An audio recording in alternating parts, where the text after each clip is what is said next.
Berjumpa kembali di dalam ibadah Adonai Ministry. Di tempat ini kita mau memuji, menyembah Tuhan, mendengarkan firman-Nya. Kita mau bersyukur karena pernyataan Tuhan yang luar biasa dalam minggu-minggu, hari-hari yang kita lalui sampai saat ini. Karena kita ada semua karena anugerah Tuhan semata. Mari kita mengucap syukur atas anugerah Tuhan, atas penyertaan Tuhan bagi kita. Penyertaan Tuhan. Sungguh kami mengucap syukur Bapa, buat kasih setiamu atas kami.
semua karena anugerah-Mu,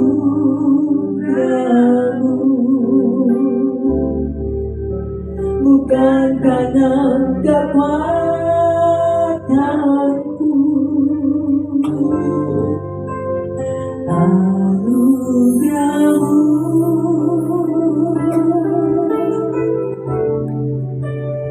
Anugerah-Mu,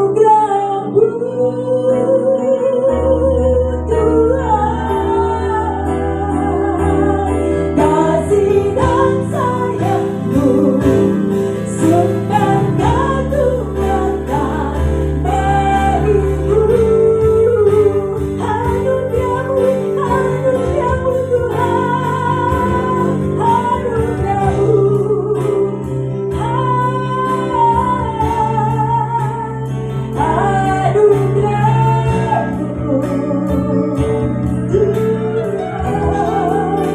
Semua karena anugerah-Mu, bukan karena kekuatanku. Anugerah-Mu Tuhan, anugerah-Mu Tuhan, anugerah-Mu Tuhan, kasih dan sayang-Mu, sumber kekuatan bagiku. Katakan segalanya tentang Tuhan.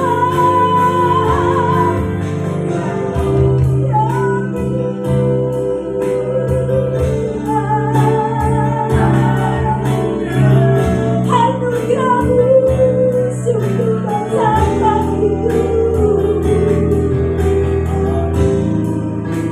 Semua karena anugerah-Mu,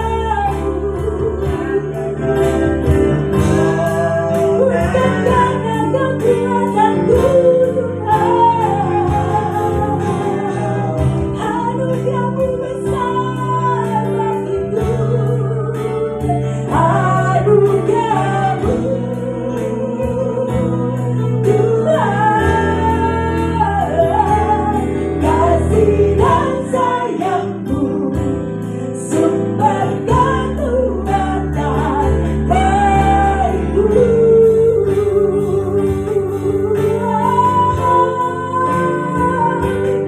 Kasih dan sayang-Mu, sumber kekuatan bagiku. Kasih sayang-Mu Tuhan, kasih dan sayang-Mu, sumber kekuatan bagiku.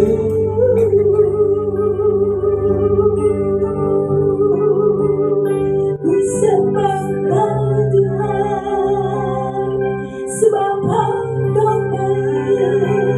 Ku sembah Engkau Tuhan, sebab Engkau baik.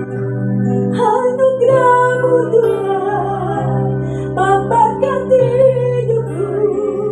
Ku mau bersyukur Tuhan, ku mau berterima kasih Tuhan, sebab anugerah-Mu Tuhan membawaku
ketenangan di dalam jiwa kami. Anugerah-Mu menyembuhkan sakit penyakit kami. Anugerah-Mu membangkitkan roh yang ada di dalam kami. Anugerah-Mu memberikan damai, sejahtera, sukacita di dalam kehidupan kami. Saat ini kami mau memuji menyembah Engkau lebih dalam. Karena inilah yang bisa menyenangkan hati. Pujian kami Tuhan, bila menjadi dupa yang harum bagi kemuliaan Mu. Karena melalui puji-pujian kami, segala yang kami alami boleh dilancarkan. Segala yang kami lalui dibuat Tuhan berhasil. Segala apa yang kami lakukan tidak ada yang gagal bersama Engkau. Karena anugerah-Mu yang besar atas kami, kami layak. Kami Engkau layakkan untuk menerima penebusan di kayu salib. Terima kasih Bapa. Kami akan lanjutkan dengan memuji menyembah Engkau. Biar Roh Kudus bertata di dalam hati pikiran kami dan membawa kami kepada fire, kegerakan untuk kami bisa memuji dan menyembah Engkau di dalam kebebasan. Terpujilah nama-Mu Bapa, berkat-Mu luar biasa atas kami. Terpujilah nama-Mu. Yang percaya berkata amin. Puji nama Tuhan, merasa diberkati saat ini. Haleluya. Sungguh luar biasa kasih karunia Tuhan atas hidup kita, ya. Karena kasih Tuhan yang selalu ada di dalam kita memberkati kita sepanjang hari. Siapa yang merasa diberkati, silakan berdiri. Kita mau menyanyi, memuji Tuhan. Kita mau katakan aku diberkati. Ya, kita mau berkat melimpah atas hidup kita. Ayo kita mau menyanyi.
berkat yang lebih dan lebih lagi. Kita mau bersyukur kepada Tuhan karena kita punya Yesus yang selamanya adalah Yesus. Mari Tuhan bertahta di dalam hati pikiran kami. Amin.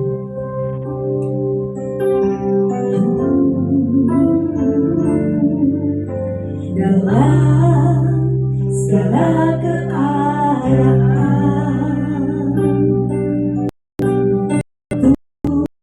berlimpah maupun kurang, tetap Yesus yang mempesona hatiku,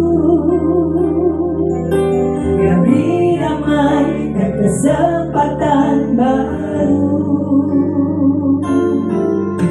Di setiap musim kehidupan,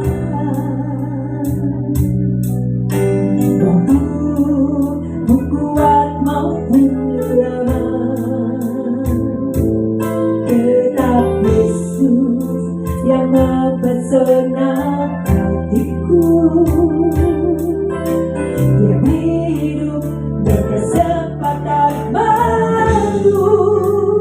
Sekali Yesus, selamanya Yesus, harapanku takkan hilang, karena kasih-Nya sekarang ku ada.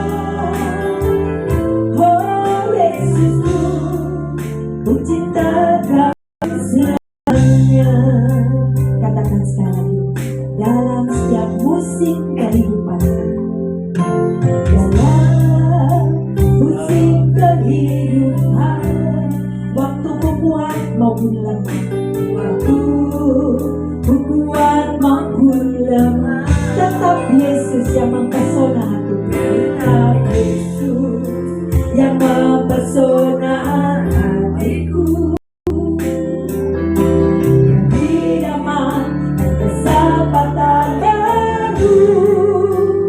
Sekali Yesus, selamanya Yesus, harapanku takkan hilang, karena kasih-Nya sekarang ku ada.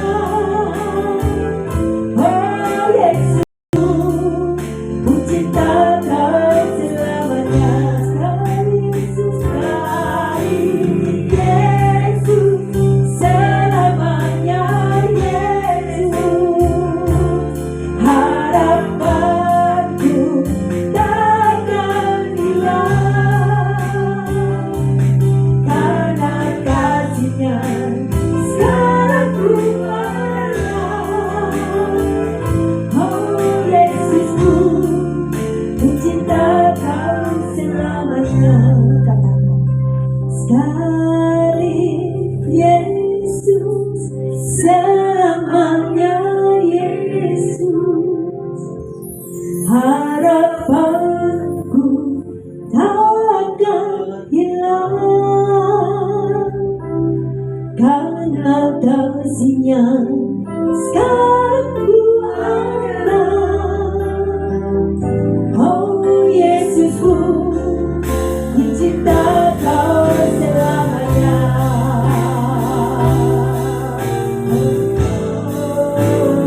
Sekali Yesus, selamanya Yesus, harapanku takkan hilang,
pujian kami Tuhan.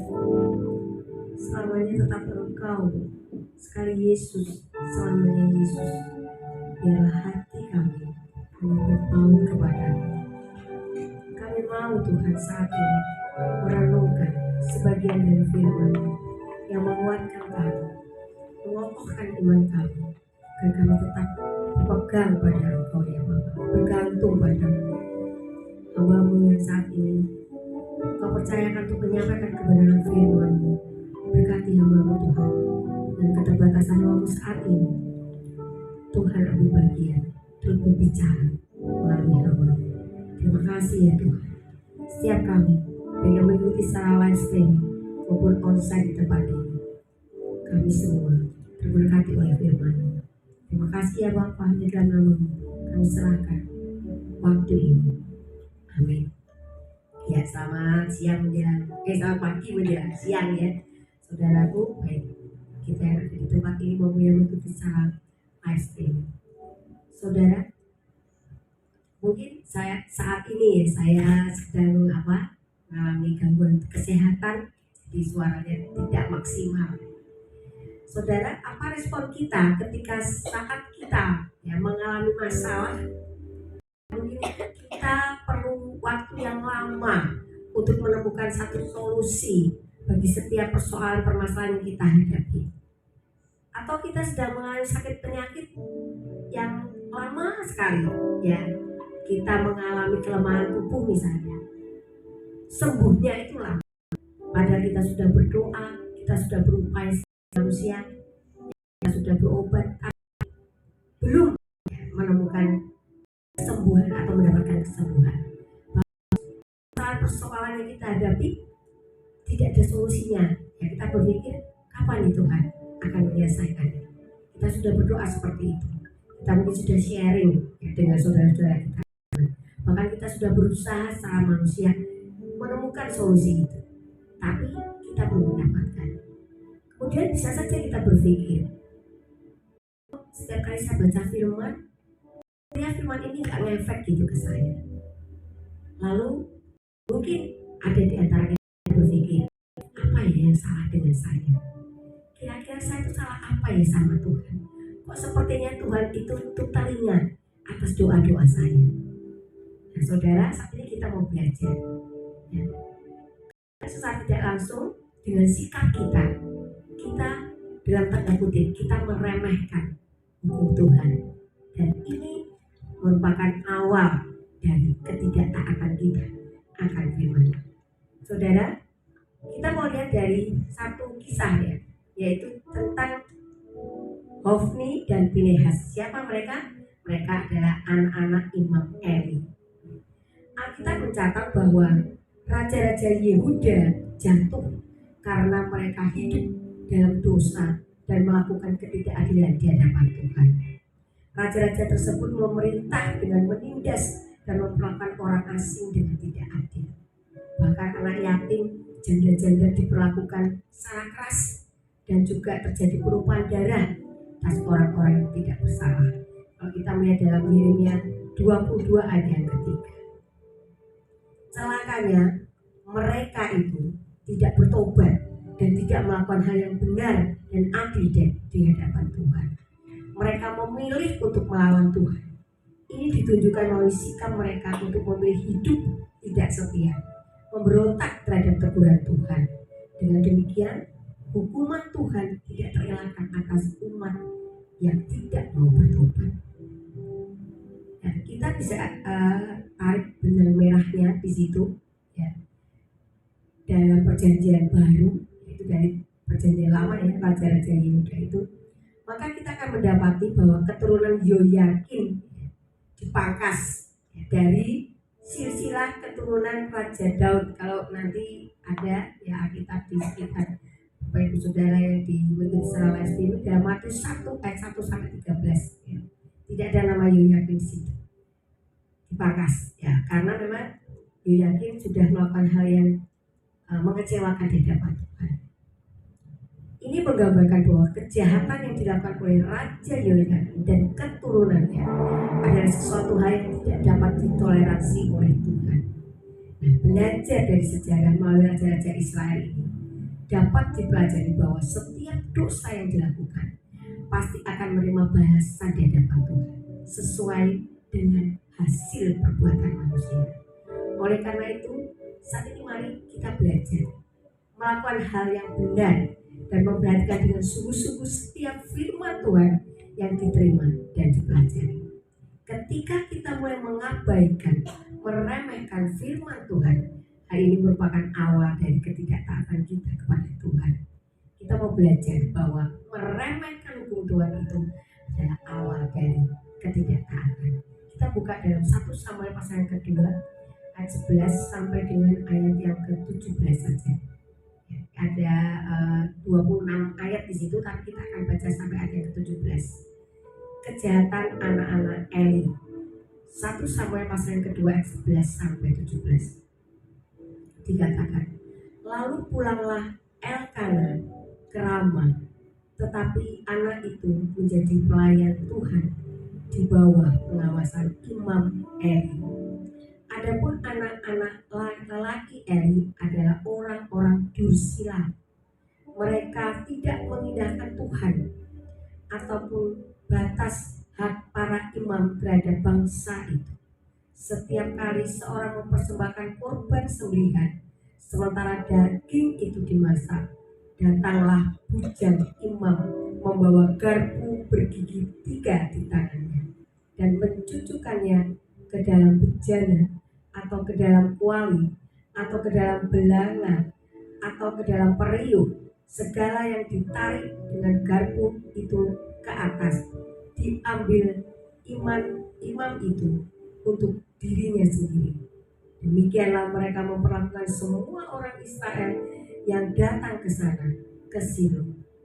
Bahkan sebelum lemaknya dibakar, bujang imam itu datang, lalu berkata kepada orang yang mempersembahkan korban itu, berikanlah daging kepada imam untuk dipanggang, sebab ia tidak mau menerima dariku daging yang dimasak, hanya yang mentah saja.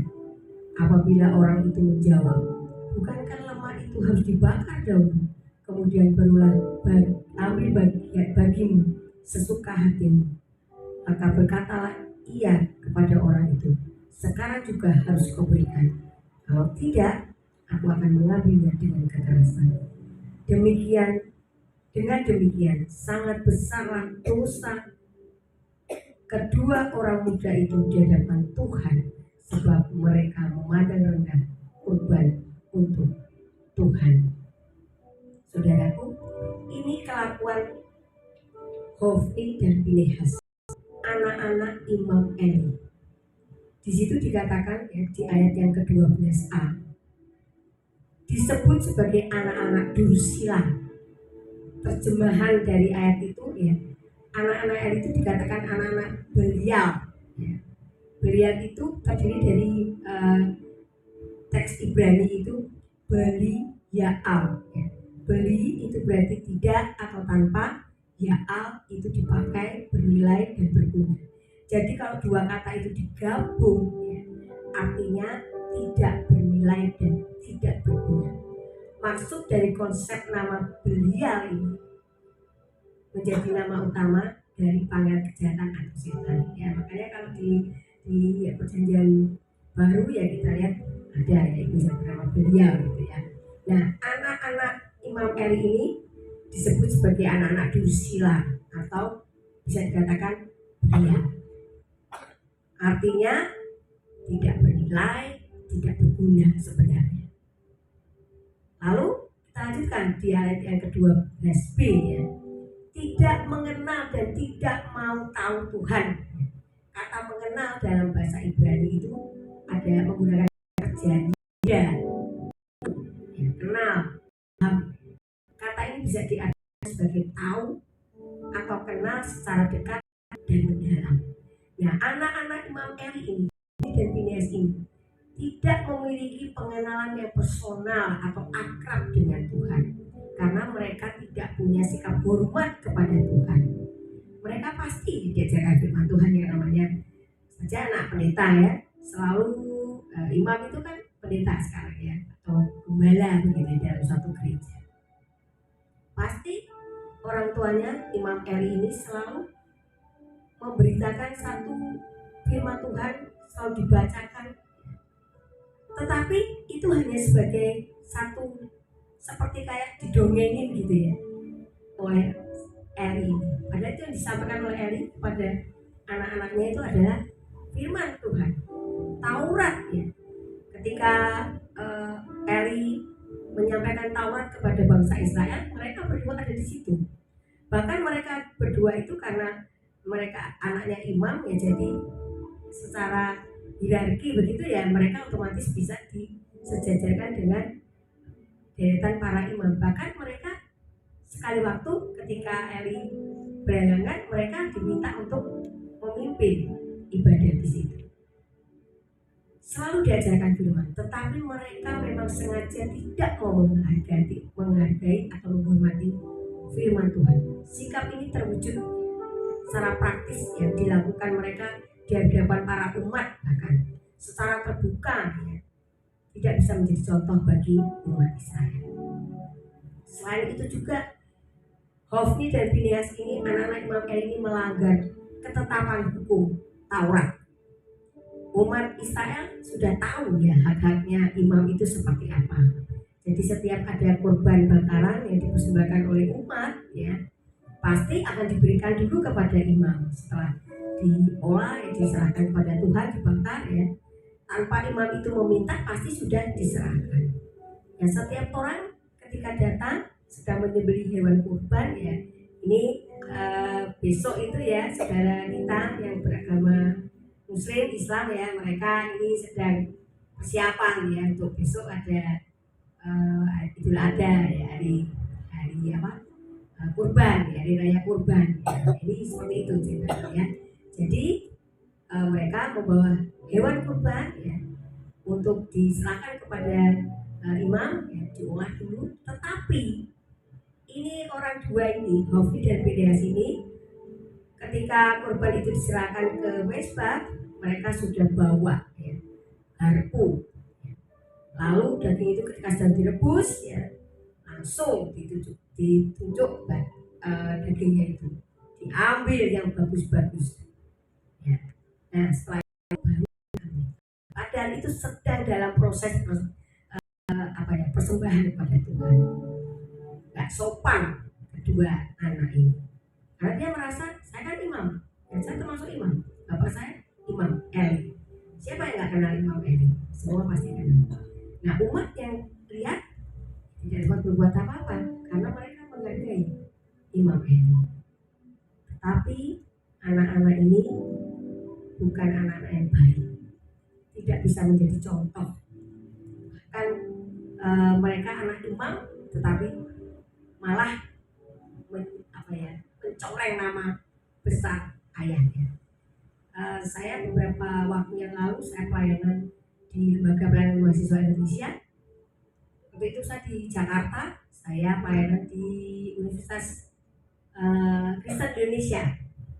Saya berpikir di sini, wah anak-anak Kristen semua, ya. Dan saya bertemu banyak sekali dengan anak-anak pendeta. Mereka rata-rata orang Batak ya, orang Batak, ada orang Ambon, ada orang Manado.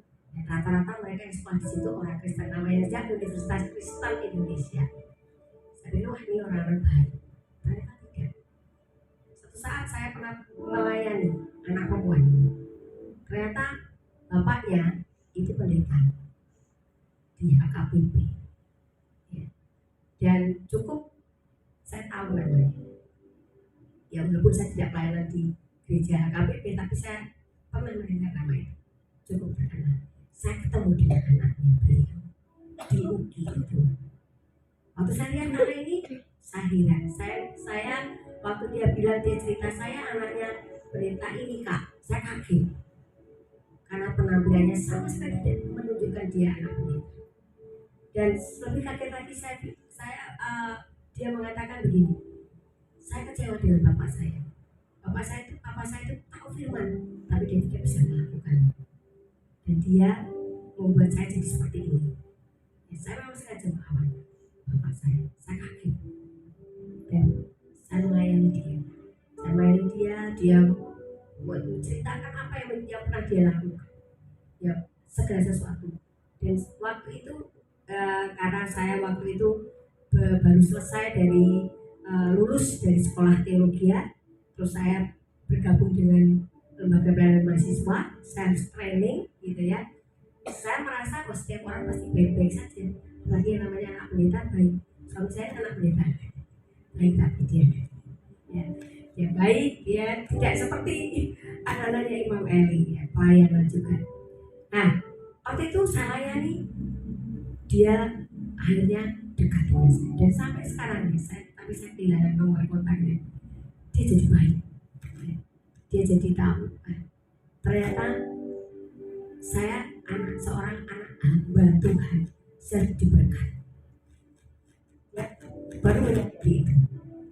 Nah, jadi anak-anak Imam Eli ini menyalahgunakan kedudukan atau otoritas ayah mereka, perilaku yang justru mempermalukan ayah mereka. Bahkan mereka mengancam akan mengambil dengan cara kekerasan kalau ya umat itu melarang mereka mengambil daging-daging itu. Ini berarti anak-anak Imam Eli ini merampas ya, persembahan ucapan syukur umat Israel kepada Tuhan, dan ini merupakan sikap yang tidak menghormati Tuhan.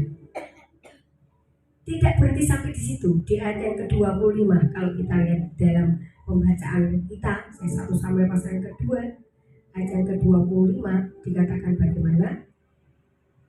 Jika seorang berdosa terhadap seorang yang lain, maka Allah akan mengadili. Tetapi jika seorang berdosa terhadap Tuhan, siapakah yang menjadi perantara mereka? Tetapi tidaklah didengar mereka perkataan ayah mereka itu, sebab Tuhan hendak mematikan mereka. Di ayat yang sebelumnya maksud saya ya. Nah, ayat ke-22 dikatakan di situ, Eli telah sangat tua, apalagi didengarnya segala sesuatu yang dilakukan anak-anaknya terhadap semua orang Israel, dan bahwa mereka itu tidur dengan perempuan-perempuan yang melayani di depan pintu kemah pertemuan. Luar biasa. Kelakuannya Hofni dan Pinehas ini benar-benar kelakuan beliau, iblis, gitu ya. Nah, dikatakan bagaimana kejahatan yang berikutnya dilakukan oleh anak-anak Imam Eli ini adalah berlaku atau bertindak secara amoral. Tidur ya, dalam teks Ibrani itu syakab. Jadi dia beri kata syakab artinya berbaring atau tidur. Tidur dengan siapa? Dengan wanita-wanita yang melayani, bahkan dengan pelayan Tuhan. Tidur dengan mereka. Di mana? Di depan kemah suci. Kelakuannya benar-benar minus ya. Anak-anak Imam Eli ini telah menghujat Tuhan. Jadi tindakan anak-anak Imam Eli ini selalu merampas korban yang pertama ya. Jadi rakus ya. Lalu yang kedua juga berzina, meniduri para wanita yang melayani di depan kemah suci. Dan ini dinilai sesuatu yang benar-benar menghujat Tuhan. Dan bagaimana sikapnya Imam Eli? Ya, dia sebagai seorang ayah, mestinya ketika dia melihat kelakuannya anak-anak ini, dia memarahi. Tapi kenyataannya tidak ya. Anak-anak Imam Eli justru diam. Kalau kita baca di ayat yang pasal yang ketiga, ayat yang ke-13, situ dikatakan, sebab telah kuberitahukan kepadanya bahwa aku akan menghukum keluarganya untuk selamanya karena dosa yang telah diketahui, yakni bahwa anak-anaknya telah menghujat Allah, tetapi ia memarahi mereka. Eli ketika dia melihat kenyataan bahwa anak-anaknya sudah berlaku sopan ya, dibaik atau dikasih emasi di depan umat Israel pada saat itu, Eli hanya diam. Eli harusnya memarahi anak-anaknya, dengan tegas, tetapi sama sekali dia tidak lakukan. Nah, akibat dari ketidaktaatannya itu, maka Tuhan yang semula telah berjanji kepada Eli bahwa ia dan keluarganya akan melayani Allah, melayani Tuhan untuk selama-lamanya, tetapi Tuhan membatalkan janjinya. Karena apa? Karena mereka sudah menghujat, kategorinya menghujat atau memutuki Allah. Selain itu, anak-anak Imam Eli, Hofni dan Pinehas, dia akan mati di hari yang sama. Dan itu terjadi pada saat peperangan antara Israel dengan bangsa Filistin. Saudara yang dikasih Tuhan, jangan sampai kita meremehkan firman Tuhan.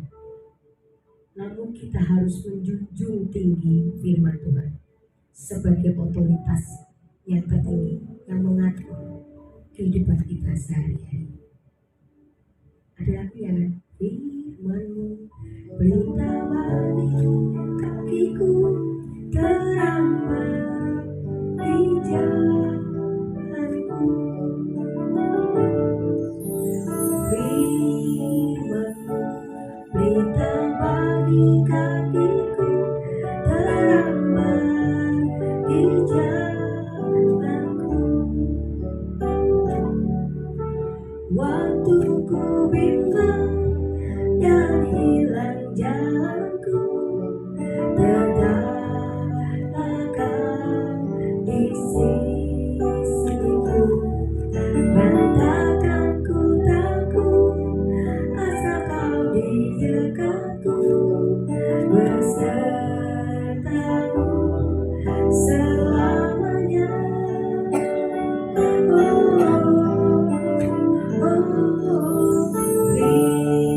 Firman-Mu berita bagi kakiku, terang bagi jalanku. Firman Tuhan itu adalah berita bagi kaki kita. Jangan kita meremehkan firman Tuhan. Mungkin saat ini ketika kita mendengar atau ketika kita menunggu jawaban doa kita begitu lama untuk setiap persoalan permasalahan kita belum menemukan solusi yang tepat, yang terbaik. Bahkan kita sedang sakit, kita mengharapkan kesembuhan yang daripada Tuhan. Kita sudah berdoa, tapi kita tetap diizinkan Tuhan di dalam semuanya itu. Kita sudah baca firman Tuhan, serahkan segala sesuatu pada Tuhan, tetap berdoa, tapi kita tidak bisa menemukan jawaban, atau kita belum mendapatkan jawaban Tuhan yang tepat. Kita mulai meragukan. Benar gak sih? Ketika kita baca firman Tuhan, misalnya saja ya, dalam perikop hal kekhawatiran, firman-Nya berkata, jangan kamu khawatir ya, burung di udara saja dipelihara, bunga bakung itu saja dihiasi sama Tuhan, apalagi kamu, pasti Tuhan akan memelihara. Tapi kapan Tuhan? Saat keadaan seperti ini, kita mulai ragu. Hati-hati, jangan sampai akhirnya kita menganggap remeh firman Tuhan. Itu hanya sekedar firman, itu hanya ada di Alkitab, tidak terjadi dalam kehidupan saya. Nyatanya saya tetap seperti ini. Tidak, saudara, Tuhan ada waktunya menjawab doa-doa kita sesuai dengan waktunya. Karena waktunya itu kita melihat timingnya sekarang, tapi Tuhan ada waktu. Karena ketika Tuhan memberikan jawaban itu dengan tepat, kita wajib biasa. Saudara, sekali lagi, ketika kita mulai ragu, kita meremehkan firman Tuhan, hati-hati, kita mulai tidak taat kepada Tuhan. Dan akhirnya ibadah kita, doa kita hanya sebatas ritual. Kita tidak mengimani. Kita merasa Alkitab ini hanya sekedar doa. Sekarang banyak sekali aliran-aliran seperti itu. Alkitab ini kan hanya buku cerita, tidak ada firman Tuhan di situ.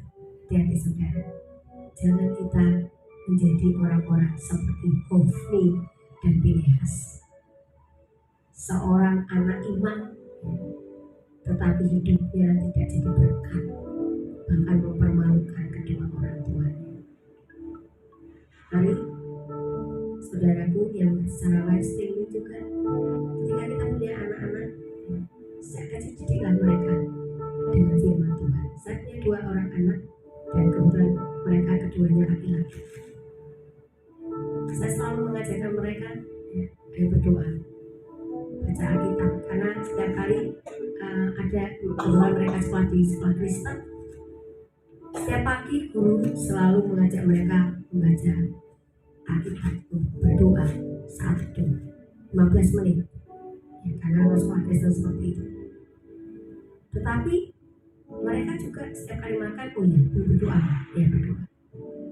Diajarkan seperti itu, mau pagi, tidur dan sebagainya, awali dengan berdoa.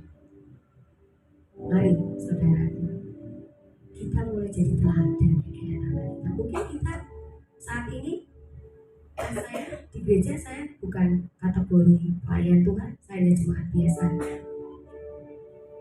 Kita jadi berkat bagi jemaat yang lain.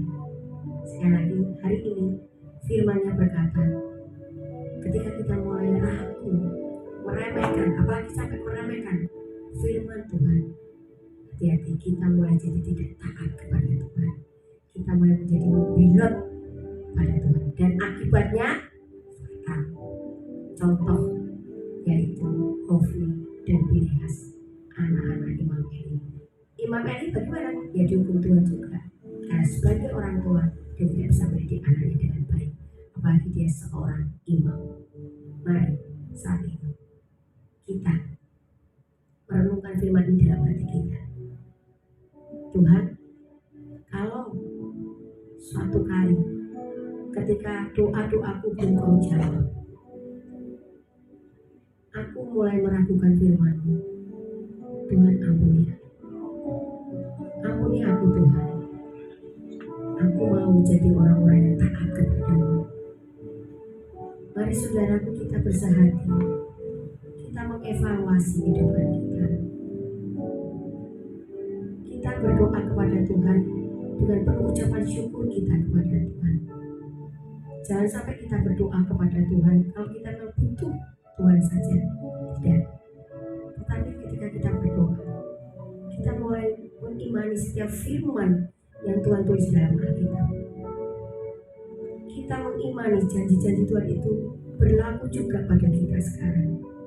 Ketika Tuhan berjanji kepada umat Israel, kita imani firman itu juga berlaku, janji itu berlaku juga pada saya.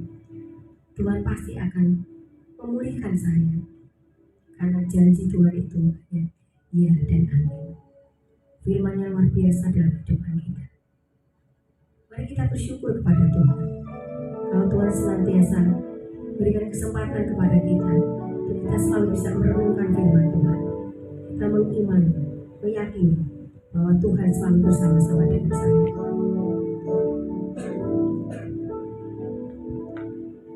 Saat kau perlu, Tuhan tahu.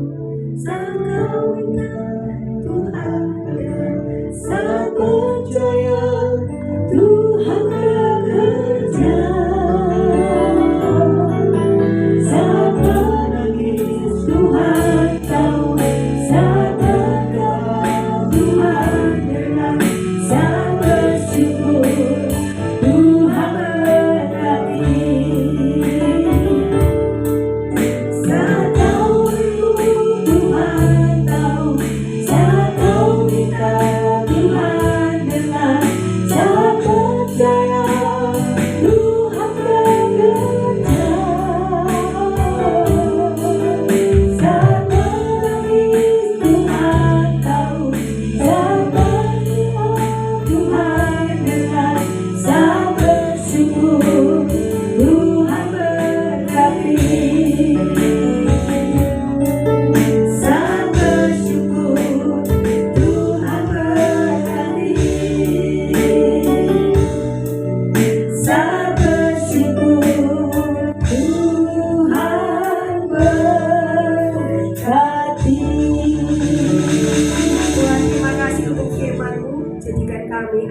umat-Mu yang taat selalu pada firman-Mu. Amin. Mari kita saat ini akan bersama-sama berdoa syafaat.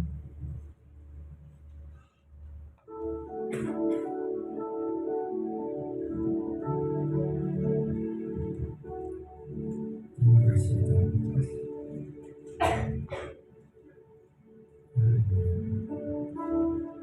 Bapa kami yang di surga, dikuduskan nama-Mu. Mengucap syukur Tuhan atas kasih setia-Mu, kemurahan-Mu, pemeliharaan-Mu, penyertaan-Mu dalam hidup kami. Kalau hari ini kami boleh berkumpul kembali, bersekutu, memuji, menyembah-Mu bersama tangan-Mu Tuhan. Ampuni Tuhan segala kelemahan kami, kesalahan kami. Engkau bentuk hidup kami dengan firman-Mu, perbaharui hari demi hari, supaya hidup kami boleh disempurnakan, dikuduskan, tak bercacat celah di hadapan-Mu, hidup sepadan dengan firman-Mu. Biarlah hari demi hari hidup kami boleh semakin dekat kepada-Mu, hidup berserah bersandar kepada-Mu. Karena Engkaulah Tuhan kekuatan kami, tempat perlindungan kami, Engkau sumber berkat dan pertolongan kami. Untuk kami serahkan hidup kami dalam tangan kuasa-Mu. Jadilah kehendak-Mu atas hidup kami. Mendengar percaya Tuhan, Engkau merancangkan segala yang baik dalam hidup kami. Nah itu biarlah hidup kami senantiasa bergantung bersandar kepada-Mu. Hidup senantiasa dalam pimpinan Roh-Mu, dalam tuntunan kebenaran firman-Mu, sehingga hidup kami boleh bertumbuh, semakin hidup mengasihi-Mu dengan segenap hati, dengan segenap jiwa, dengan segenap akal budi kami dan kekuatan kami. Supaya hidup kami boleh menghasilkan buah-buah roh yang menyenangkan hati-Mu Tuhan. Terima kasih Tuhan Yesus. Kami juga berdoa buat menara doa di tempat ini. Kiranya tempat ini boleh menjadi berkat bagi banyak orang, menarik banyak jiwa-jiwa yang rindu bersekutu menyembah-Mu, yang rindu merenungkan firman-Mu siang dan malam dan melakukannya. Kami berdoa buat hamba-Mu yang lain di tempat ini, umat-Mu yang telah bersekutu di tempat ini, kiranya menerima lawatan-Mu Tuhan. Bantuan-Mu turun atas kami umat-Mu, yang lemah boleh dikuatkan, yang berbeban berat boleh diberikan kelegaan, yang mengalami sakit penyakit boleh dijamah dan disembuhkan, sehingga Tuhan umat-Mu yang keluar dari tempat ini boleh membawa berkat, kekuatan baru, kemuliaan, damai sejahtera senantiasa meliputi hidup kami. Kami juga berdoa buat hamba-Mu Belasma, berkati dengan kesehatan, berkati dalam setiap pelayanannya. Allah Roh Kudus Rabi menyertai dalam setiap pelayanannya, setiap firman yang disampaikannya senantiasa dalam urapan-Mu ya Roh Kudus, sehingga umat-Mu yang mendengarnya boleh dikuatkan, dipulihkan, diubahkan menjadi manusia baru, ciptaan baru yang senantiasa hidup berkenan kepada-Mu. Terima kasih Tuhan Yesus. Kami juga berdoa buat honor dari Wolves Group, Bapak Po Sungkok, berkati dengan kesehatan seluruh keluarganya. Ampuni Tuhan kelemahan mereka, ketidaktahuan mereka. Kiranya Allah Roh Kudus menjamah hati mereka, supaya mereka boleh melihat kebesaran-Mu, keagungan-Mu, kemuliaan-Mu Tuhan. Sehingga Tuhan mereka tahu bahwa Allah yang layak diagungkan dan dimuliakan. Dan keselamatan turun atas keluarga Pak Sungkok sekeluarga, dan usaha mereka boleh diberkati dimanapun berada dan menjadi berkat buat banyak orang. Kami juga berdoa untuk kota Semarang Tuhan, berkati Tuhan kota Semarang dengan damai sejahtera, karena damai sejahtera turun atas kota Semarang. Kami berdoa buat para pemimpin kota Semarang, wali kota, camat, lurah, RT RW, berkati dengan hikmat kebijaksanaan hati yang takut akan Engkau, supaya dalam menjalankan pemerintahan tidak ada korupsi, rakyat Semarang boleh merasakan keadilan, kesejahteraan. Kami umatmu boleh bebas beribadah menyembahmu Tuhan. Sehingga Tuhan, kota Semarang kau jauhkan dari kerusuhan, kekacauan, dan kami umatmu dimanapun berada di kota Semarang boleh menjadi berkat buat lingkungan kami, sehingga Tuhan melalui hidup kami namamu dipermuliakan. Melalui hidup kami boleh membawa jiwa-jiwa datang kepadamu. Terima kasih Tuhan Yesus. Dalam namamu yang kudus Tuhan Yesus Kristus kami berdoa. Haleluya.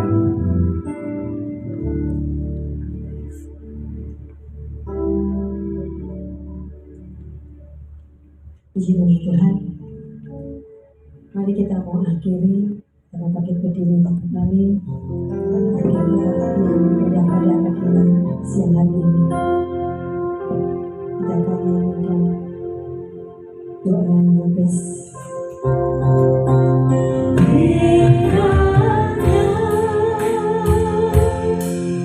Engkau memberkati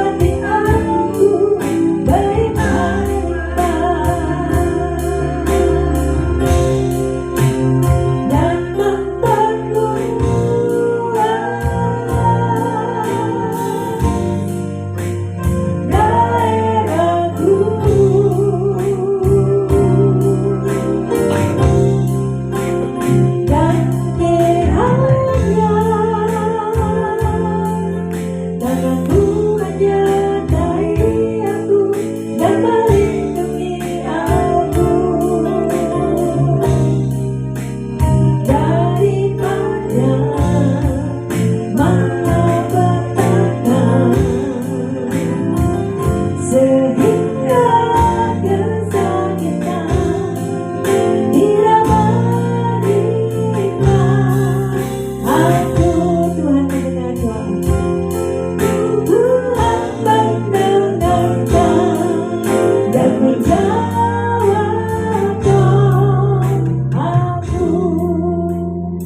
sekali lagi kami mengucap syukur dan terima kasih Bapa. Jikalau ibadah pada siang hari ini telah selesai, tapi firman-Mu tidak akan pulang dengan sia-sia. Kami merasakan berkat yang daripadamu ada pada kami. Berkat Abraham, Ishak, dan Yakub ada pada kami semua. Wajah-Mu menyinari kami, memberkati kami, dan damai sejahtera sukacita menyertai kami sampai Maranatha, kedatangan Kau yang kedua kali. Terpujilah nama-Mu Tuhan, hanya di dalam satu nama Tuhan kami Yesus Kristus kami berhasil doa kami. Amin. Puji nama Tuhan. Tuhan memberkati. God bless you.